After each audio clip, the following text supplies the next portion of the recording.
Hi everyone! My name is Christine J.D. Rosaria.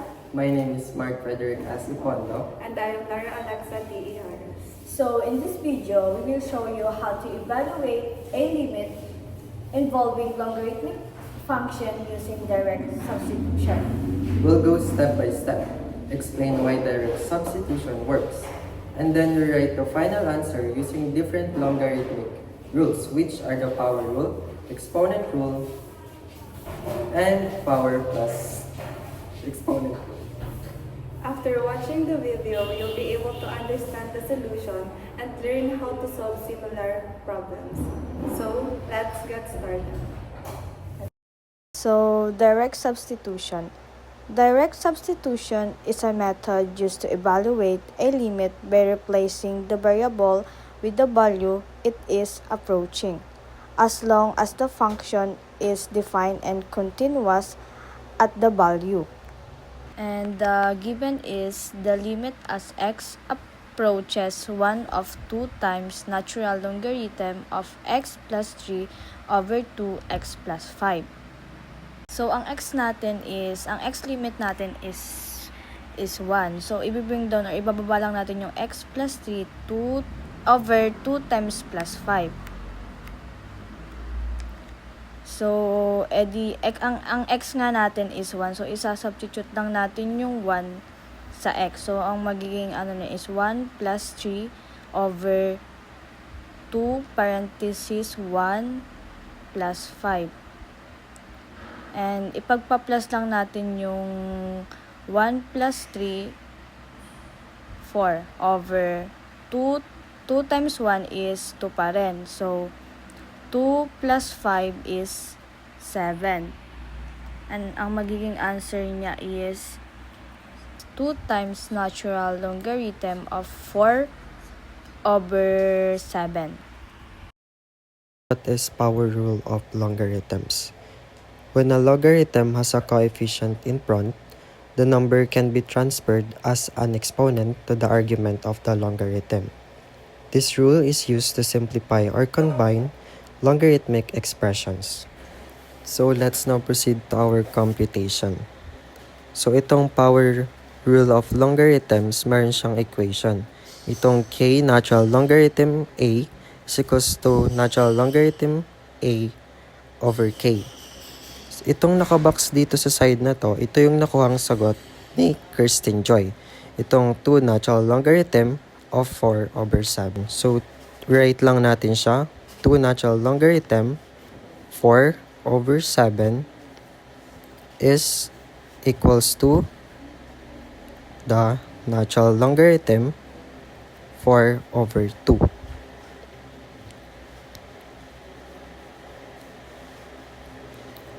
Over 2. And may k pala siya dyan, nalimutan lang ilagay. Ayan. So, yung 2 natin is, ayan. So, i-square natin siya by its number. So, 4. So, 4 squared is 16. Then, 7 squared is 49. So, ito na yung magiging answer natin, which is itong natural logarithm 16 over 49. Exponent rule, also known as quotient rule. When the argument of a logarithm is a fraction, it can be rewritten as the difference of two logarithms. Division inside the logarithm becomes subtraction outside. In solving this limit naman using the exponent rule, ay gagamitin natin yung formula sa taas. So, yung natural logarithm, isusulat ulit. Tapos yung a over b ay yung 4 over 7. So, it is equal to the natural logarithm of 4 minus the natural logarithm of 7. So, since may 2 dun sa nakuhang answer kanina, ay ito times naman yung 2 dun sa nakuhang answer gamit yung formula sa taas. So, magiging 2 times the natural logarithm of 4 minus 2 times the natural logarithm of 7. Exponent plus power rule. First, the fraction inside the logarithm is separated using the exponent or quotient rule. Then, the coefficient of each logarithm is converted into an exponent using the power rule. In exponent plus power rule naman, so gagamitin lang yung dalawa kanina, pinagsama. So, i-rewrite lang natin yung dalawa nang magkahiwalay. So, magiging natural logarithm of 4 squared. Kasi yung coefficient ay magiging exponent. So, magiging natural logarithm of 16.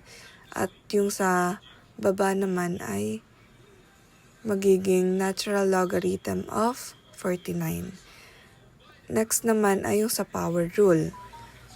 So, pagsasamahin lang yung dalawang yon at magiging natural logarithm of 16 minus natural logarithm of 49.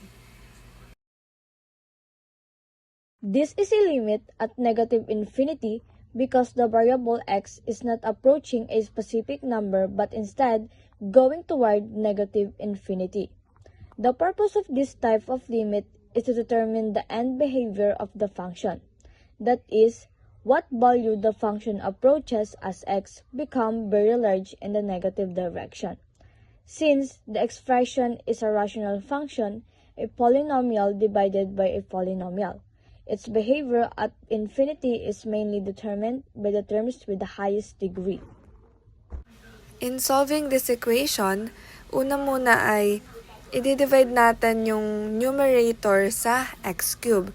So, magiging 6 plus x over x cube minus 4 over x cube. So, ganun din sa denominator. I-divide din sa x cube. Magiging 3 minus 5x squared over x cube plus 2 over x cube.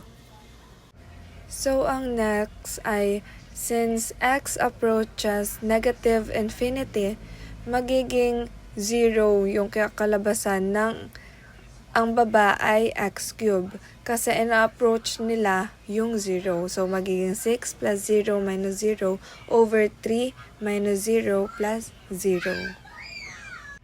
Then next, to simplify the equation, magiging 6 over 3 na lang. Kasi nga, pag pinagsama yan lahat ay 6 over 3. And then 6 over 3 is equals to 2. And that's all. Thanks for watching.